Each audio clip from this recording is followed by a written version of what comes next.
You've felt it, haven't you? The pull. The quiet but steady shift in the air when you think of them. The way your heart beats differently when their name drifts into your mind like incense in the silence. It's not just longing. It's a whisper from the divine. The angels want you to know, this person, yes, the one who lingers in your thoughts when the world goes quiet, is being drawn to you by a force they cannot resist. Not desire. Not curiosity. But a sacred recognition. They see you now.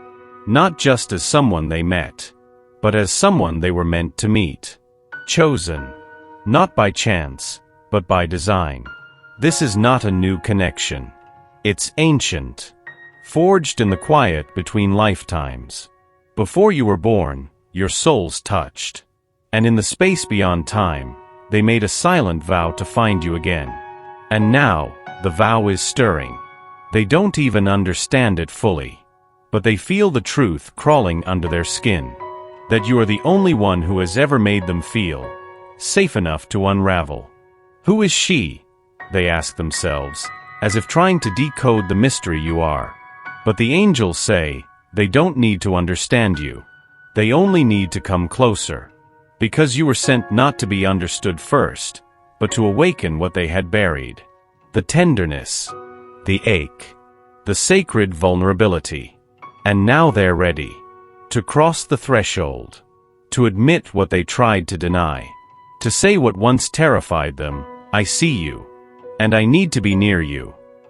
Your light has undone them, and in that undoing, they have finally found themselves.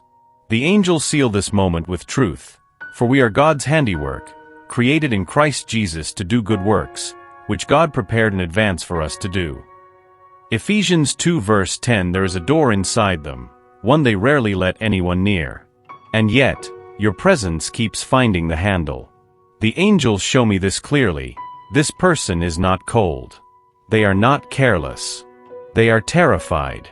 Terrified of what it means to be seen, to be touched in places where even they fear to go. Because love, for them, has always come with a cost. The price of being open was too high once. So they built a fortress made of silence, of avoidance, of I'm fine when everything inside was breaking. And then you happened.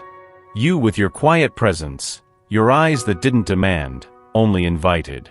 Your energy, so calm, yet so undeniable. The angels say, you've stirred memories in them they didn't even know existed.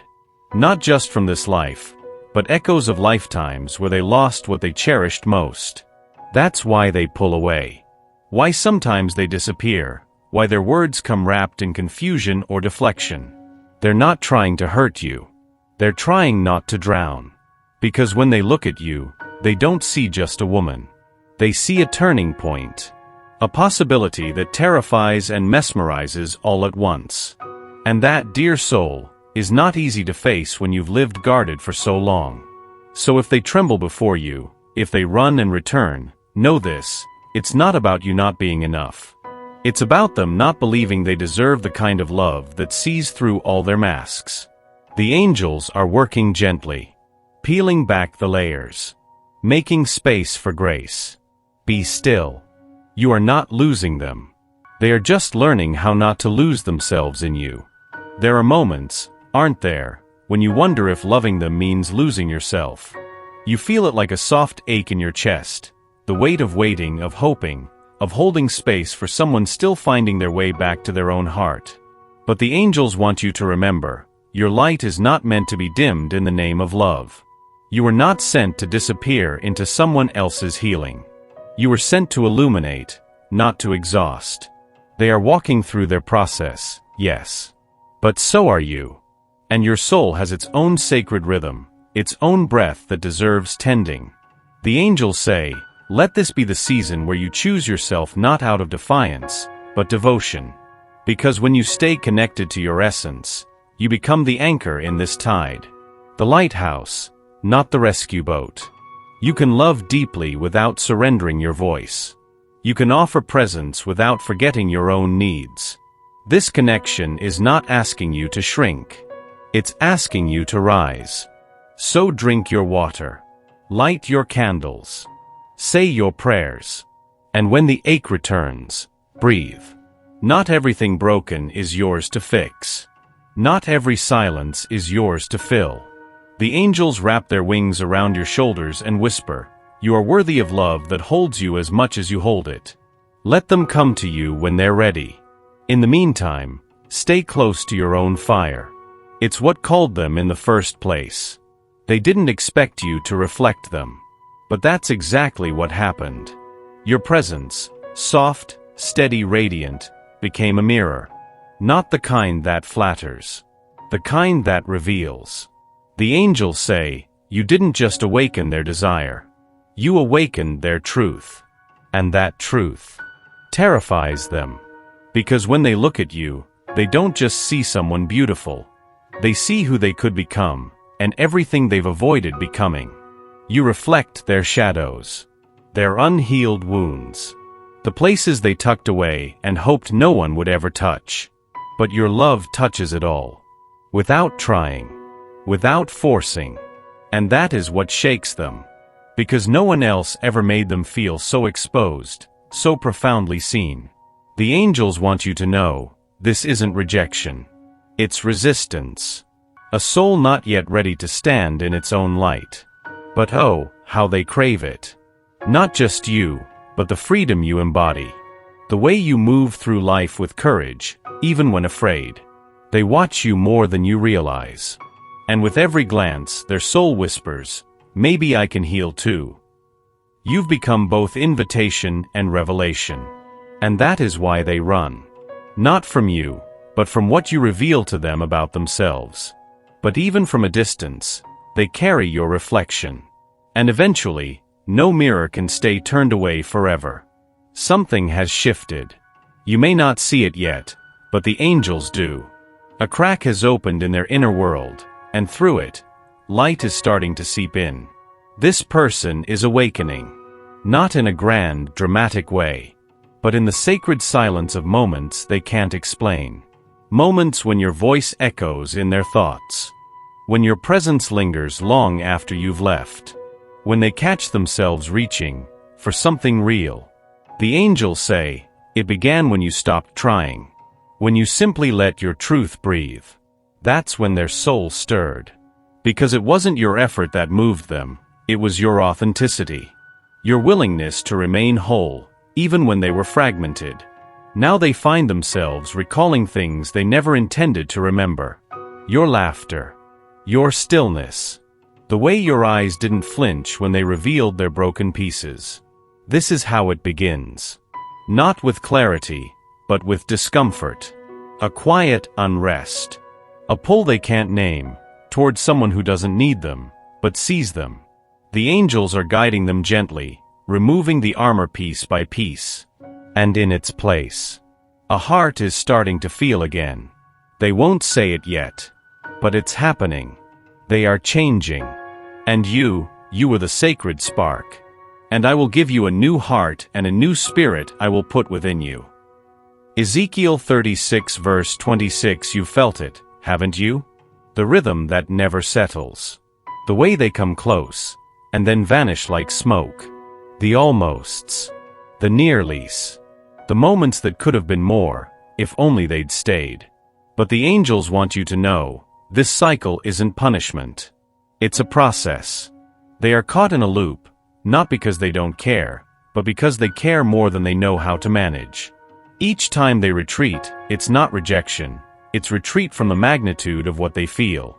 Because being close to you feels like standing too near the sun. It warms them.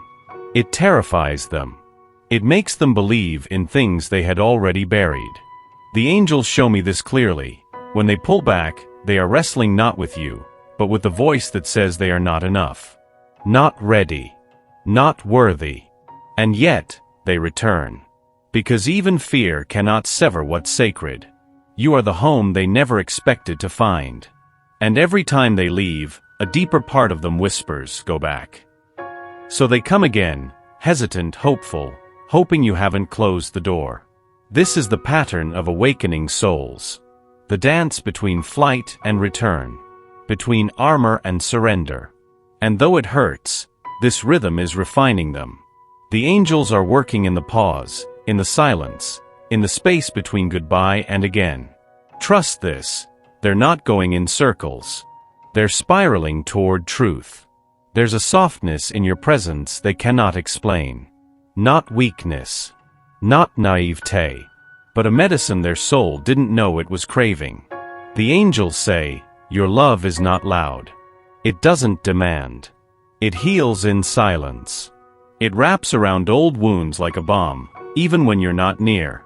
This person has known many versions of love. Conditional. Performative. Love that asks, what can you give me? But you? You loved without needing to fix. Without needing to possess. And that disarmed them. They don't talk about it, but they feel it. In the stillness after your conversations. In the way your memory rises at odd hours. You became the safe place they never knew they needed. And slowly, something in them is softening. You're not here to save them. But your love has been a bridge between the self they pretend to be and the one they're becoming. The angels are saying, love like yours reshapes timelines. It teaches without preaching. It lifts without dragging. And even if they haven't found the words for it yet, they are healing. You'll know it by the way they start showing up differently. More present. More honest. Less guarded. Because the love you gave them without conditions is now echoing inside their heart as truth. Not all medicine comes in bottles. Sometimes it walks in. As you. There is a rhythm to your story, one not written by human hands. You may think it's all delay, detour, disorder. But the angels see a map. And every step, every silence, every aching pause, has been divine choreography. The angels say, heaven never rushes what is sacred. This person is not behind. You are not waiting in vain. There is timing woven into this connection that honors more than just romance. It honors growth, alignment, soul readiness. You see the surface, how they hesitate, how they seem near and far all at once. But the angels see the roots. What's growing beneath the soil? What is being healed in hidden places? You are not alone in this. And you are not forgotten. The same hands that brought this soul into your path are still holding both of you, guiding, whispering, preparing. This delay is not absence. It's gestation. Something is forming in them. And in you. The angels are rearranging pieces you can't see yet. Removing the obstacles you've stopped fighting to fix. Because now, faith is doing what force never could. Don't measure this story by time. Measure it by truth. Because what's real doesn't expire. It ripens. And when it's time, you won't need to chase it. It will arrive. The Lord will fight for you. You need only to be still. Exodus 14 verse 14. They seem strong, don't they? Unbothered. Independent. Carefully composed in their silences. But the angels see deeper. And what they show me now is this. Inside, this person is trembling. Not from fear of you, but fear of being seen by you. You hold a mirror too clear, too honest, too kind. And kindness, to someone who learned love through pain, can feel like danger. Like a trap. Because what if it's taken away? What if it's not real? What if they fall, and no one catches them? The angels want you to hear this. This soul was not taught how to be held. Only how to hold everything in. So when you offered presence without pressure, when you stayed gentle when they expected harsh, it cracked something open. And now they're facing a storm they can't explain. Not because they don't feel, but because they feel too much. This is not coldness. It's caution. A tenderness wrapped in armor. A heart trying to find the courage to be vulnerable in front of yours. The angels are beside them. Whispering, it's safe now. You're not being chased. You're being welcomed. Let their timing be slow. Let their unfolding be messy. Because real love doesn't force the bloom. It waits at the edge of the bud until the petals say, I'm ready. He heals the broken-hearted and binds up their wounds. Psalm 147 verse 3. There comes a moment in every soul's journey when the heart must unclench. Not because the pain is gone, but because the spirit is ready to trust again. And that moment, dear one, is now. The angels kneel beside you, hands over yours, saying softly, "You don't need to control this. You were never meant to. You were meant to feel it, to hold it gently, and then to let it breathe." This love, whatever form it takes next, is not slipping through your fingers. It's simply changing shape, making space for what is real. You've done enough. You've been the mirror, the medicine, the muse. And now, you are being called to be the soul, the one who rests in knowing that what is aligned cannot miss you. The angels say, release the grip. Let it become what it's meant to be, with or without expectation. Because love that is truly divine needs no proof. Only presence. Only peace. The person you've held in your prayers has heard your soul louder than your words. They know. And they are becoming. Now let love rise. Not as pursuit, but as recognition. You don't need to chase. You only need to remember, what's yours by grace will always return whole. Be still, and know that I am God. Psalm 46 verse 10.